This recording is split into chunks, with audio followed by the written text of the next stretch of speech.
So what's your offer, Mr. Ford? How much for Muscle Shoals? I'll pay a fair price, $5 million. $5 million? Why, Muscle Shoals has cost the taxpayers over $80 million so far. What's it worth now, not the change in my pocket? $10 million if we scrap it completely and sell the property. Nobody will pay that, and you know it. $5 million. And before I put that up, I want the whole operation renovated. I'm not going to pay for anything that don't work. You can't be serious. Do you know what it would cost to restore the dams and the factories? Why, $50, $60 million. Maybe I can explain this more clearly. All Henry's asking is that you sell him your $80 million assets for $5 million. But he's also going to give you the opportunity to spend another $50 million to fix them first. That's right. Henry, not even the government can waste that kind of money. I'm not the one who let the dam and the plant fall to pieces in the first place, thinking they're doing for the whole country. But you can fix it. You bet I can. Good government's the same as good business. If it works, stick with it. If it don't, it's tomorrow's trash. That goes for politics and politicians. $5 million, non-negotiable. Your proposal makes no sense. No sense? You're standing there telling me about sense? You wouldn't know sense if it bit your ass and sang happy birthday. Stop it, Henry. No, I won't stop because I'm right and you know it. I don't have to listen to this. No, you're too busy listening to Harry Doherty and his 40 thieves who ran you in the first place, so they can tell you what to say and think and hop in your pocket for a free ride to Washington. Two big crooks hiding behind a haircut and a handshake and a Santa Claus voice. And if it wasn't for women getting the vote, Koch would be president and you'd be kissing babies in Ohio. That's enough. You bet it's enough. I can't stand the stupidity. I can't stand the lies. You know who calls your shots the same as I do. You're Wall Street boys. Sons of bitches who never made anything in their whole life except money. Bastards with bank accounts instead of brains who bought you your job. Lord, I don't care what you think of me. You can say what you want about Warren Harding. But I will not stand for you abusing the office of the president. Abusing the office, you beat me to it. I'm walking back. Abusing the office and the office closet. Nice thing about White House closets. They're nice and roomy. Don't you think so, Warren? Big enough for two people even. Especially if one of them's just an itty-bitty thing, say, 16 years old. You're a liar. You're right. She was 16 when you met her. Nan's 19 now, isn't she? All grown up. I know she's old enough to be a mommy. Cute little thing, her baby Elizabeth Ann, fat little cheeks, big blue eyes, just like yours. You ought to see her, Warren. You really should. She is none of your business. I think she is.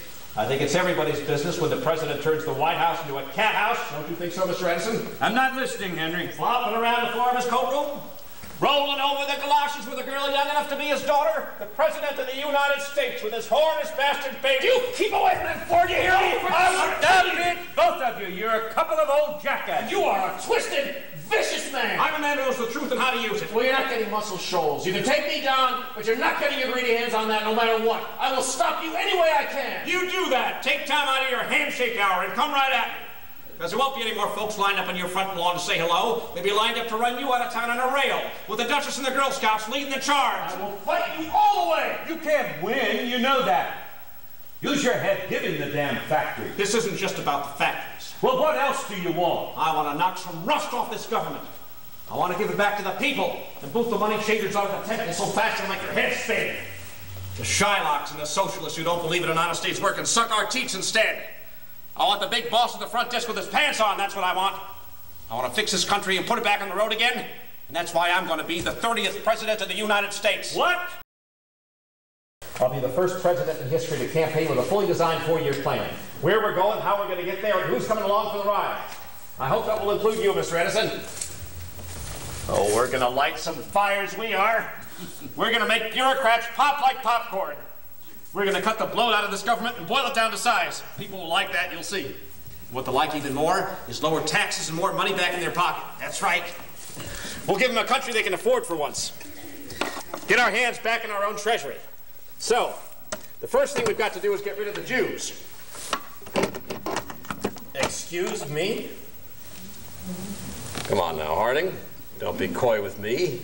You don't owe them any more. You know what I'm talking about. No, I don't. You never read the Protocols of Zion? No. It's their whole plan laid out in black and white. How the Jews and the Masons will bring the Christian world to its knees, all schemed out 1,000 years ago. The document's a forgery. Never been any real evidence that it's real. It's proved itself. Open your eyes. Who squeezed a profit from the blood of our boys fighting the Kaiser? Who's taken over our newspapers? Who tells us what to wear and watch and listen to? Who's out there in Hollywood right now trying to turn California into the promised land? A goddamn gaggle of international Jews, that's who. The invisible government.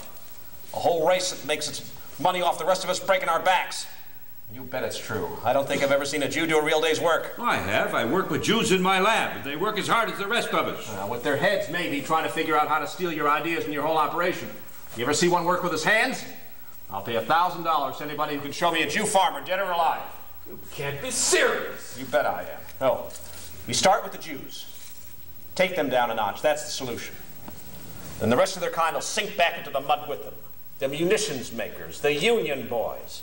Put our newspapers back in the hands of some patriots for a change. And children, they're our future. We've got to see that they're brought up in the right kind of homes. And schools, we'll jump right on that. Teach them how to teach something worth learning for a change. Rewrite the bunk in these school books and teach our kids the truth about this world. Which is what? You want to teach them to hate as well as you do, Henry? Me? What about you? Who stole your life work from under your nose? Who stole your movie pictures? Why, you hate the Jews as much as I do. You've got to. Not so much as I hate the English, who've picked my pockets more politely, or the French, to whom lying is a national sport, or the Spaniards, or the Italians. And even more than human beings, I hate politicians, the echoes of whatever empty crowd they're trying to impress that day. I hate everybody, is why I shouldn't be president, and why you shouldn't be either.